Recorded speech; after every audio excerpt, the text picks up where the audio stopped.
আৰু এটা কথা, যেহেতু মুখ্যমন্ত্ৰী এটা স্পষ্ট ধাৰণা এটা দি দিছে যে মোৰ কোনো সম্পৰ্ক নাই। প্ৰথম কথাটো যে প্ৰাইডিছ এণ্টাৰটেইনমেণ্ট লিমিটেডৰ পৰা আদি কৰি ৰিনিকি ভূঞা গল্ডেন ফেটছৰ দৰে এটা কোম্পানী যি মুগাৰ ব্যৱসায়ৰ লগত জড়িত ফেশ্বন শ্ব' নৰ্থ ইষ্ট ফেষ্টিভেলত যি ছিংগাপুৰত হৈছে তাত ৰিনিকি ভূঞা ফেশ্বন শ্ব' চলি আছে। জুবিন গাৰ্গৰ মৃত্যুৰ পিছতো নৰ্থ ইষ্ট ফেষ্টিভেল বন্ধ নহ'ল। এইটো কেনেকুৱা ধৰণৰ কমোডিটি ব্যৱস্থাৰ কথা, এইটো এটা পুঁজিবাদী ব্যৱস্থাৰ কথা।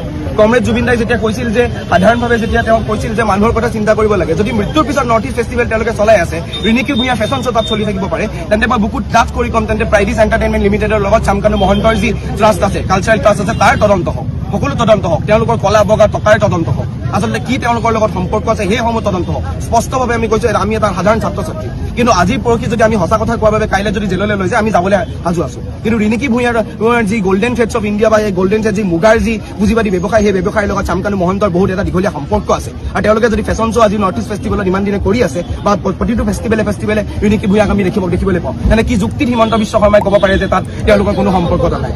তেন্তে স্পষ্টৰূপে তেওঁ এইখিনি কথাটো স্পষ্টতা প্ৰদান কৰক। এতিয়া তেওঁলোকে টুইটাৰ আমি ছচিয়েল মিডিয়া বুজি পাওঁ, টুইটাৰ তেওঁ ফটো ডিলিট কৰিছে, টুইটাৰ নেৰেটিভ চেঞ্জ কৰিছে, বাৰে প্ৰতি নেৰেটিভ চেঞ্জ কৰা হৈছে।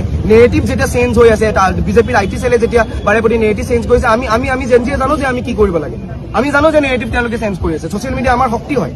এটা যেতিয়া টুইটাৰ ষ্টৰ্ম আমি আহিছো, তেতিয়া কথাটো হৈছে যে নেৰেটিভ বাৰে প্ৰতি আপোনালোকৰ চেঞ্জ কৰিছে, আমাক চাৰ্ভিলেঞ্চ দিছে, আমাক জেললৈ নিব, কিন্তু কথাটো হৈছে আপোনালোকৰ দুখ আছে কাৰণে আমাক বাৰে প্ৰতি ক্ষিপ্ৰতাৰে আপোনালোকে কামখিনি কৰিব বিচাৰিছে। মূল কথাটো হৈছে যে তদন্ত হওক, তদন্ত কেৱল চামকানু মহন্ত বা এই মহন্তৰ দৰে এই সিদ্ধাৰ্থ শৰ্মাৰ দৰে বনিয়াসকলে নহয়, এই চামকানু মহন্তৰ লগত জড়িত সেই তামাম সেই নেক্সাছটোৰ হওক, তামাম সেই চৰকাৰী নেক্সাছটো হওক, যে চৰকাৰী নেক্সাছটোৱে অসমৰ ফিল্ম ইণ্ডাষ্ট্ৰী বা অসমৰ জুবিন গাৰ্গৰ দৰে এটা সত্তাক খুলি খাই এটা দশক দুটা দশকে তেওঁলোকক ধ্বংস কৰি পেলালে।